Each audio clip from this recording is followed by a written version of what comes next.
আসসালামু আলাইকুম viewers, jazz cooking studio থেকে আমি ফারজানা। আজ আপনাদের মাঝে নিয়ে এসেছি একটি দারুণ মজার রেসিপি। আজ করে দেখাবো লাউ শাক দিয়ে লোনা ইলিশ বা ইলিশের শুটকির ঝোল। আপনারা চাইলে এটিকে মাখা মাখা করেও রান্না করতে পারেন কিংবা ভুনা করেও করতে পারবেন, কিন্তু আমি এটিকে হালকা ঝোলে পছন্দ করি। খেতে কিন্তু দারুণ মজা। চলুন দেখে নিই কীভাবে রান্না করলাম, আমার সাথেই থাকুন। ইলিশের শুটকি রান্নার জন্যে আমি একটি কড়াইয়ে একটু তেল দিয়ে নিলাম। লাউ শাক দিয়ে রান্না করছি আজকে ইলিশের শুটকিটা। তো এখানে তেলের মাঝে তেলটা গরম হয়ে গেলে আমি দিয়ে দিচ্ছি কয়েকটা রসুন কোয়া কুচি এবং একটা বড় সাইজের পেঁয়াজ কুচি।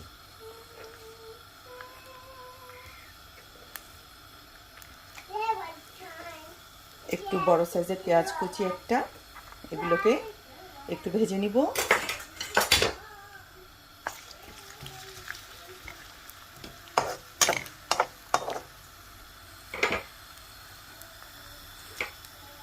আমি ইলিশ মাছে সাধারণত কখনো রসুনটা ব্যবহার করি না, যেহেতু এটা লাউ শাক দিয়ে ইলিশের শুটকিটা রান্না করছি, তাই এখানে আমি কয়েক কোয়া রসুন ব্যবহার করছি। শুটকি মানেই রসুন, শাক মানেই রসুন, তাই যেহেতু এটা ইলিশের শুটকি সেই জন্য রসুনের পরিমাণটা একটু কমই দিয়েছি। আমি এখানে 5 কোয়া রসুন ব্যবহার করেছি। আপনারা অবশ্যই আপনাদের স্বাদ অনুযায়ী ব্যবহার করবেন।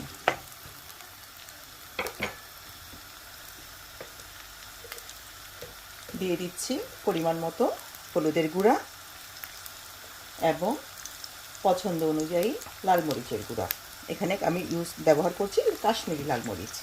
আপনারা আপনাদের পছন্দ অনুযায়ী মরিচের গুঁড়াটা কম বেশি করে নিতে পারেন। মশলাটাকে একটু কষিয়ে নিচ্ছি। প্রয়োজনে সামান্য পানি দিয়ে একটু ভালো করে মশলা কষিয়ে নিব। মশলাগুলো আমি হাফ কাপ পানি মিশিয়েছিলাম। মশলাগুলো কষানো প্রায় হয়ে গিয়েছে, দেখতেই পাচ্ছেন তেল উপরে চলে এসছে অনেকটাই। এখন এর মাঝে আমি খানিকটা লোনা ইলিশ, যেটাকে ইলিশের শুটকি বলি আমরা, নোনতা ইলিশ, সেটাকে আমি দিয়ে দিচ্ছি। এখন এগুলোকে একটু ভালো করে আমি কষিয়ে নেব।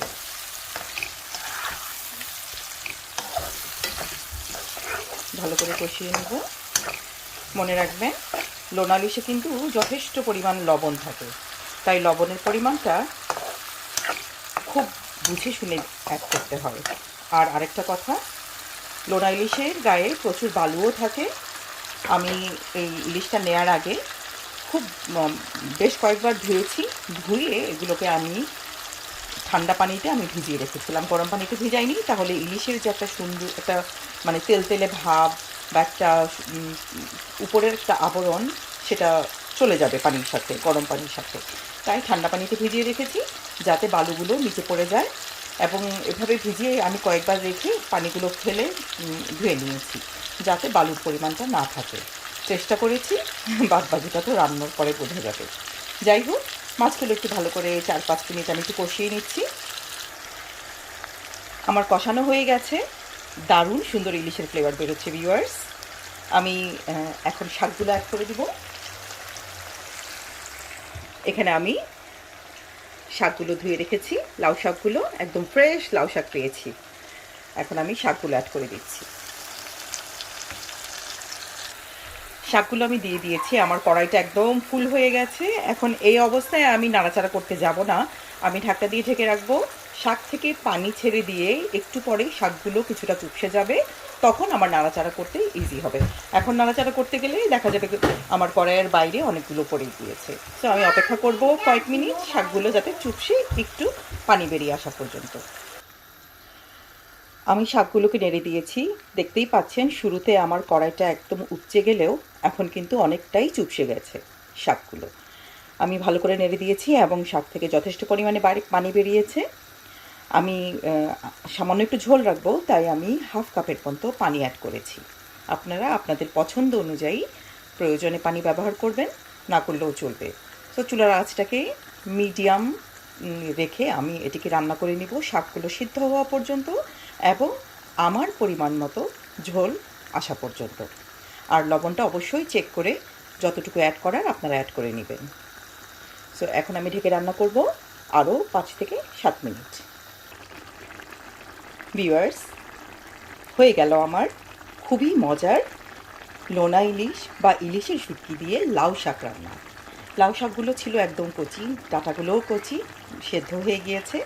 ঠিক এতটুকু পরিমাণ ঝোলে আমি রাখবো এবং এটা কিন্তু গরম ভাতের সাথে খেতে লাগবে অসাধারণ। আশা করি আমার আজকের এই রেসিপিটি আপনাদের ভালো লেগেছে। অবশ্যই বাসায় একবার ট্রাই করবেন যদি ভালো লেগে থাকে। আর আমার চ্যানেলে গিয়ে চ্যানেলটিকে লাইক, শেয়ার এবং সাবস্ক্রাইব করতে ভুলবেন না। ফিরে আসবো আরও একটি মজার রেসিপি নিয়ে। আজ এ পর্যন্তই। আসসালামু আলাইকুম।